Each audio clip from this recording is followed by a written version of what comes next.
Olá, alunos, tudo bem? Hoje a gente vai dar início à nossa terceira aula de recuperação final de filosofia. E como a gente já reviu os conteúdos fundamentais, né, para fixação do conhecimento e da apresentação dos conceitos, hoje eu queria revisitá-los mais uma vez por meio de questões de vestibulares, tá bem? Então, vamos começar. Primeira questão, a gente vai falar sobre a política de Platão, que vai falar o seguinte: a República de Platão consiste na busca racional de uma cidade ideal, a cidade Calípolis de Platão, a cidade do belo e do bem. Sua intenção é pensar a política para além do horizonte da decadência da cidade-estado no século de Péricles. O esquema a seguir mostra como se organizam as classes segundo essa proposta, esse esquema aqui. Então, nós teremos 3 classes: a classe econômica, a classe militar e a classe dos magistrados. A classe econômica é aquela classe que seria ocupada pelos homens de alma concupiscente, alma de bronze, que seriam proprietários de terra, artesãos, comerciantes e garantiriam a sobrevivência material da sociedade. A sobrevivência material, ligada ao mundo dos prazeres, ao mundo dos sentidos, aquela coisa de suprimento imediato.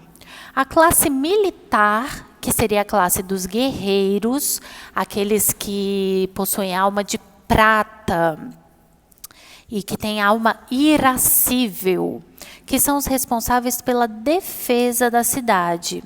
E a classe dos magistrados, que são os sábios, os legisladores, aqueles que possuem a alma racional, a alma de ouro, que garantem o governo da cidade sob as leis.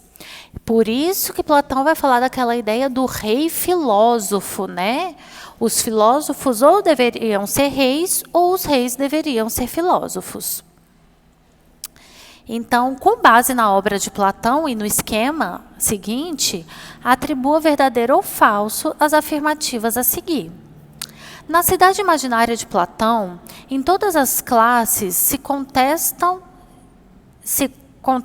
a família nuclear e a propriedade privada, fatores indispensáveis à constituição de uma comunidade ideal. Esse aqui está falso, eu não vou adentrar com vocês, tá? Porque já é um conhecimento um pouco mais aprofundado, a gente está querendo relembrar aquilo que é mais básico e essencial. Mas aqui, essa questão está falsa. A família não é contestada em todas as classes, ela seria na classe militar e do magistrado, não na classe econômica. E a família não é um fator indispensável à constituição de uma comunidade ideal, tá bem? Na cidade platônica, é dever do filósofo supri-la materialmente com bens duráveis e alimentos, bem como ser responsável pela sua defesa. Também é falso, né? O dever do filósofo é o papel da razão, aquele papel de mudar o seu estilo de vida e buscar a justiça e o bem de forma universal e não de forma particular. O conceito de justiça na cidade platônica estende-se do plano político à tripartição da alma, o que significa que há justiça na república, mesmo havendo classes e diferenças entre elas. Perfeito, certinho. Porque apesar de você ter distinção, né, entre aqueles que estariam na classe econômica, na classe militar e na classe dos magistrados, a justiça ela existe porque cada um dos indivíduos pertencentes a essas classes, eles estariam fazendo aquilo que eles são aptos a fazer, aquilo que a sua alma possui maior aptidão, possui maior facilidade. E, por último, o filósofo pertencente à classe dos magistrados é aquela cuja tarefa consiste em apresentar a ideia do bem e ordenar os diferentes elementos das classes, produzindo a sua harmonia. Correto. Então, se a gente vem aqui no gabarito, a gente vai ter justamente FFVV, e lembrando que o filósofo ele é posto aí como o rei filósofo, justamente por ser o único que tem a capacidade, então, de mudar o seu estilo de vida.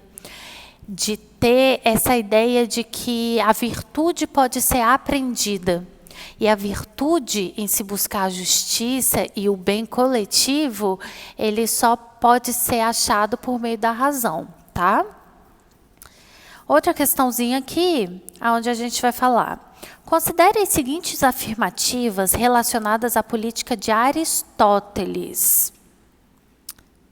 Ficou um pouquinho cortado aqui, vamos ver se...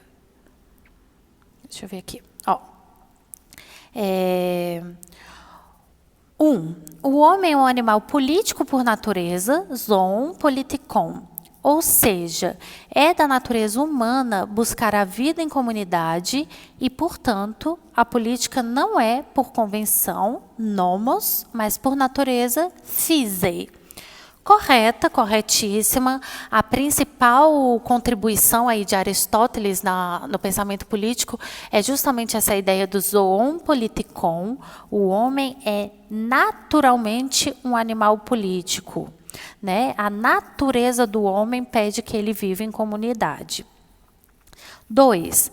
A justiça política consiste em duas ações principais: igualar os desiguais, isso é, criar os iguais, e determinar que o tratamento desigual dos desiguais seja justo.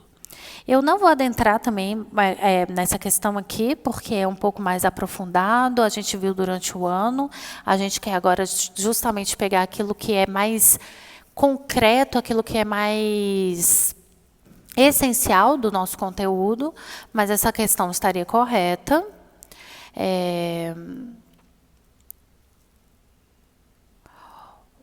Os cidadãos existem para o bem da polis, motivo pelo qual Aristóteles delimita com precisão a esfera pública de atuação do Estado, autorizando a regular e dirigir a esfera privada. Então, os cidadãos existem para o bem da polis seria correto, mas Aristóteles delimita com precisão a esfera pública, não é correto, tá? Porque, como a gente já bateu várias vezes esse ano,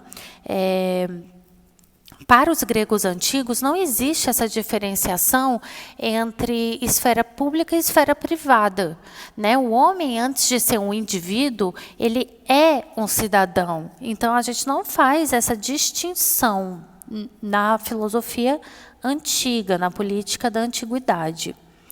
4. Lembrando aqui que quando a gente vai falar de cidadão para Aristóteles, a gente está falando daqueles homens que possuem ampla participação política. A gente está falando daqueles homens que teriam tempo suficiente para se dedicar aos assuntos da cidade. Então, além da gente estar falando daqueles homens que cumprem, né, aquelas restrições da cidadania, ou seja, são do sexo masculino, nascidos na cidade de nascidos na cidade, no caso eu citei aqui Atenas, mas nascidos na cidade em que eles vivem, com pais nascidos na cidade e maiores de idade. Além da gente ter essa característica, Aristóteles ele ainda vai falar da importância deles terem tempo livre, ou seja, não são escravos, porque os escravos são aqueles que cuidam do mantimento imediato de uma vida privada, mas os cidadãos são aqueles que pensam na vida pública, na vida da cidade, aquilo que pensa no todo. Então, você precisa ter um ócio. Para ser cidadão, você precisa de dinheiro. Porque você precisa ter o escravo que cuida da tua vida imediata, mas você tem tempo para se dedicar tão somente aos assuntos da cidade. Tudo bem? Deixa eu voltar aqui.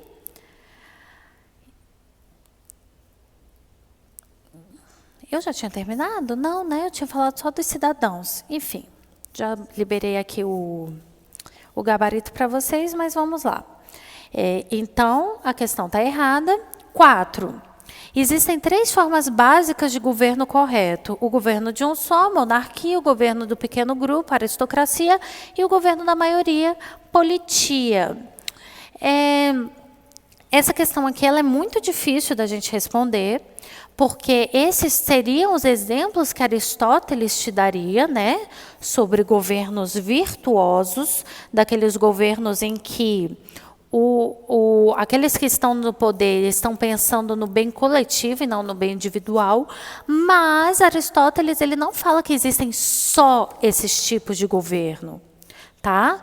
Aristóteles ele vai dar esse exemplo porque era o mais comum, porque era o mais visto, mas ele não se restringe a só esses 3 tipos de governo.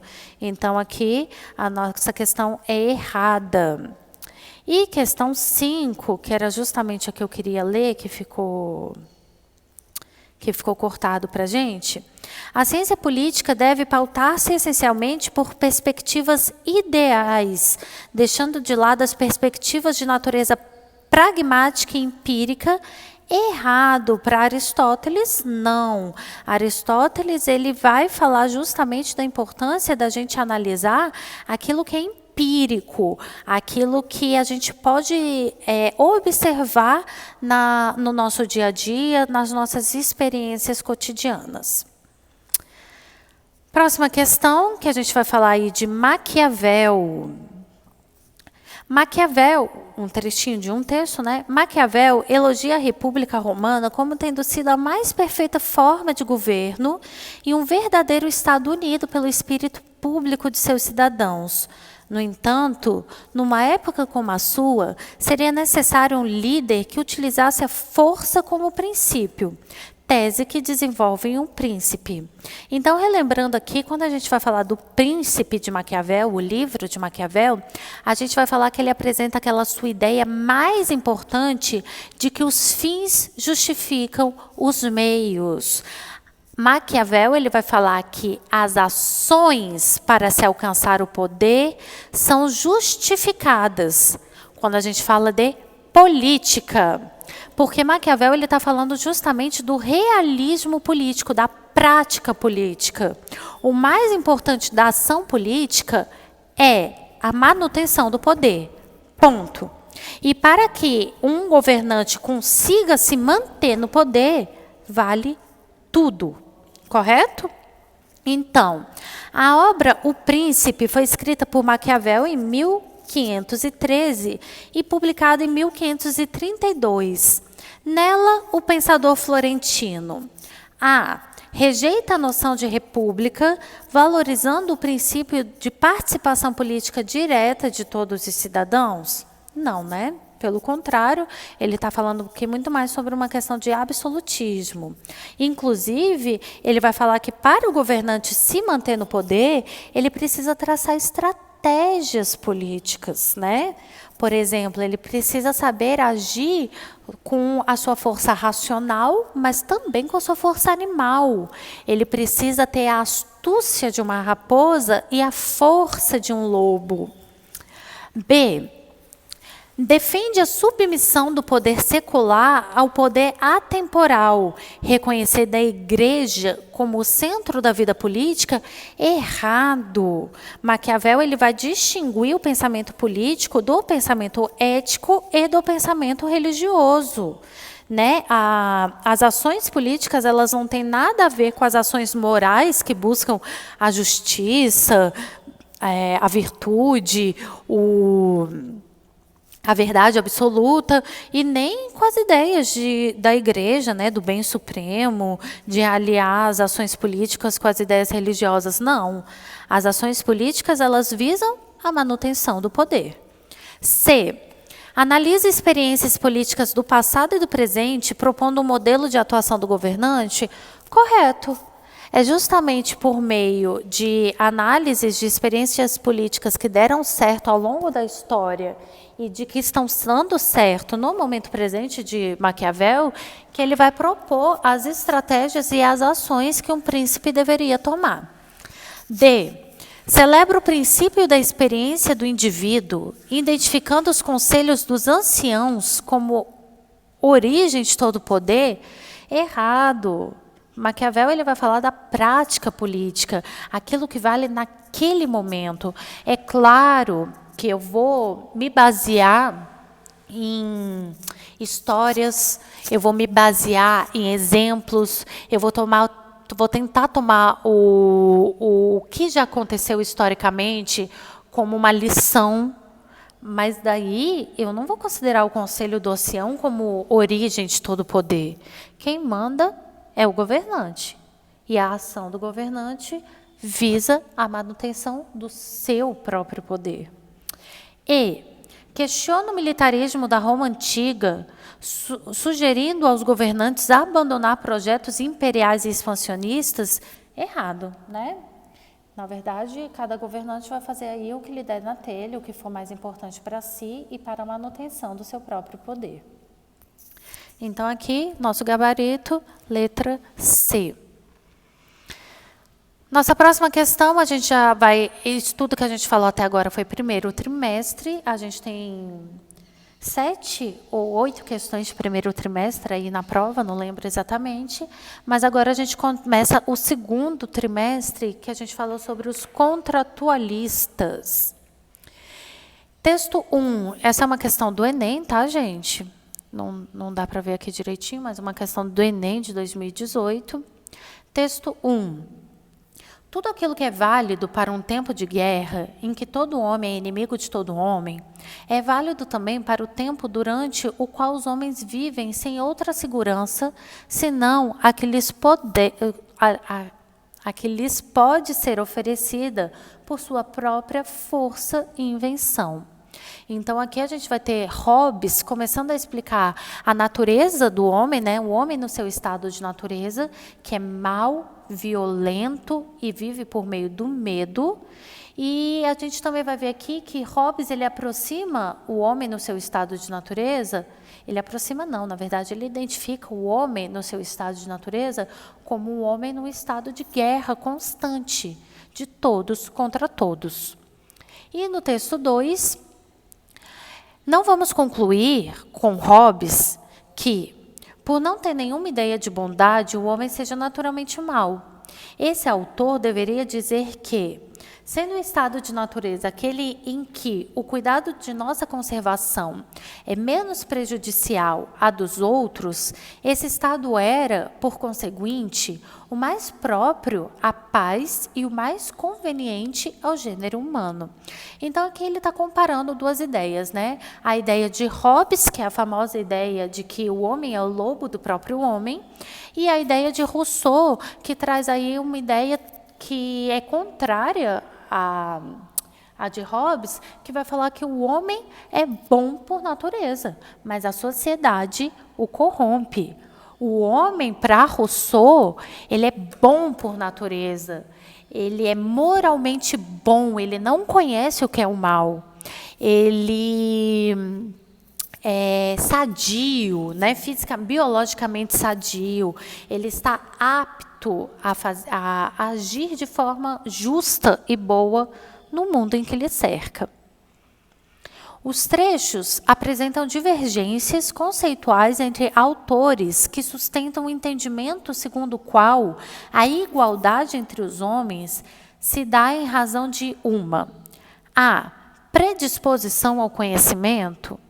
Não, né? Nem Hobbes, nem Rousseau, eles estão falando da capacidade de conhecer do homem aqui. Pelo contrário, eles estão falando que o homem ele age no seu estado de natureza de uma determinada forma. Qual é essa forma? Para Hobbes, o homem ele naturalmente é mau, e para Rousseau, o homem naturalmente é bom. Não tem nada sobre questão de conhecimento aqui. B, submissão ao transcendente? Também não, né? Ao contrário de, por exemplo, Aristóteles, que vai falar do zoon politikon, o homem é naturalmente um ser social, Rousseau e Hobbes, eles estão falando aqui que o homem só convive em sociedade por meio de convenção. E eles não estão falando aqui sobre nenhuma submissão ao transcendente, de algo que extrapola as suas experiências, as suas ações empíricas. Errado. C, tradição epistemológica. Errado, a gente não está falando aqui de tradição de teoria do conhecimento. E D, condição original. Correto, a gente está justamente tentando analisar aqui a natureza original do homem. É vocação política. Não, né? Não existe uma vocação política. O que vai existir aqui são convenções, contratos. O homem pactua para conseguir viver em sociedade. Então, o nosso gabarito, letra D. Outra questão aqui. Nossa, também ficou tudo em cima um do outro. No computador não estava assim não, gente, perdão. Vamos ver se a gente consegue consertar aqui para ficar melhor da gente observar.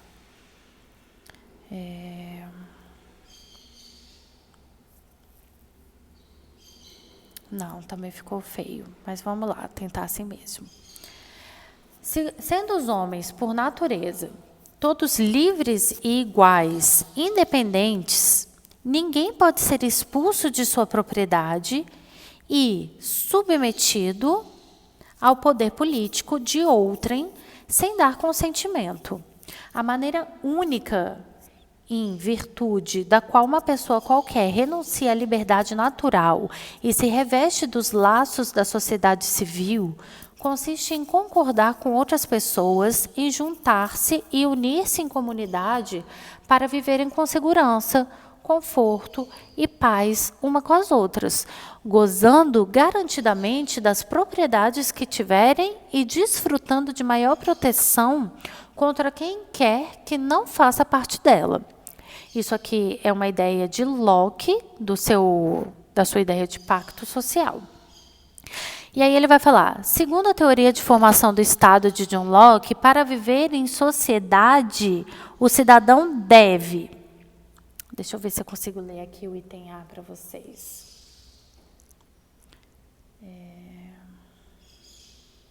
Que eu acho que é justamente a não é a nossa questão, não. Manter a liberdade do estado de natureza, direito inalienável, errado, porque aqui quando o homem ele pactua para entrar em sociedade, ele vai admitir que a sua liberdade vai ser restrita, né? Principalmente por causa daquela ideia de propriedade que é tão importante em Locke. Vocês lembram que para Locke a propriedade é um direito natural do homem. E ela é um direito natural justamente porque a propriedade ela só pode ser alcançada através do uso do corpo do indivíduo e do trabalho. À medida em que o homem trabalha as coisas da natureza, ele imprime algo de si nas coisas ao seu redor. E a partir do momento que ele imprime algo de si nas coisas ao seu redor, ele pode tomar essas coisas como algo seu, como sua posse. O direito natural à liberdade de John Locke, ele está ligado a essa questão do trabalho e do uso do corpo do indivíduo. Mas, quando a gente entra numa sociedade, a gente vai ter algumas restrições de liberdade. Porque a gente também vai ter que entender que a propriedade do outro deve ser respeitada, como o uso do seu corpo e do seu trabalho. Então, por mais que o homem consiga conviver